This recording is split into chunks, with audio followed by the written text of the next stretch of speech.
Hello guys, welcome back to my channel. आज मैं पति अनाड़ी का मिनी एपिसोड बोलने जा रही हूँ। एपिसोड में लाला और किशोरी के ब्याह के बाद की पारिवारिक राशियों और हवेली के अंदर चल रही साजिशों को दिखाया गया है। एपिसोड की शुरुआत में ब्याह की सबसे मजेदार रस्म अंगूठी ढूंढने से होता है, जहाँ दूध से भरी पहाड़ परात में छुपी अंगूठी को लाला अपनी रफ्तार का दम पर ढूंढ निकालता है और खुद को चैंपियन और किशोरी को लूजर कहकर चिढ़ाने लगता है।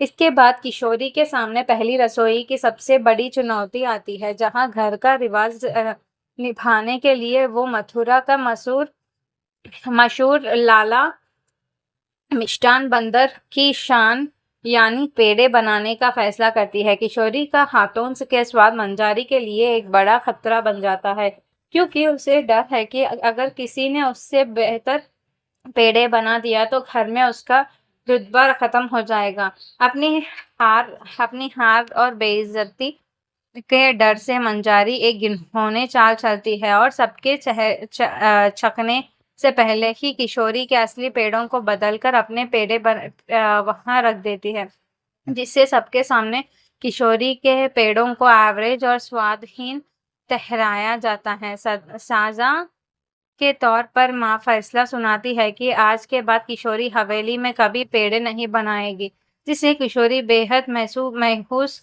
हो जाती है और कान्हा जी के सामने रो पड़ती है। दूसरी तरफ भोले भले भोले भाले लाला को किशोरी के बनाए असली पेड़े बेहद पसंद आते हैं और वही पेड़े खाकर वो अपनी दुल्हन की एक बेहद खूबसूरत पेंटिंग बनाता है।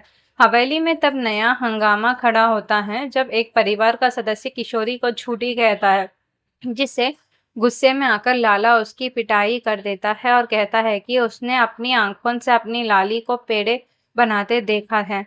इस टकराव के बीच किशोरी को उसके मिट्टी के कान्हा जी की मूर्ति को बड़े मंदिर में रखने से रोक दिया जाता है, तो उसकी उदासी देखकर लाला अपने हाथों से एक छोटा और प्यारा सा मंदिर बनाकर उसे गिफ्ट करता है। यहाँ से एक अनाड़ी पति और समझदार पत्नी के बीच एक खूबसूरत दोस्ती की शुरुआत होती है। अब अगला एपिसोड में क्या होने वाला है वो देखा जाएगा। तब तक please wait watch and subscribe. Thank you so much.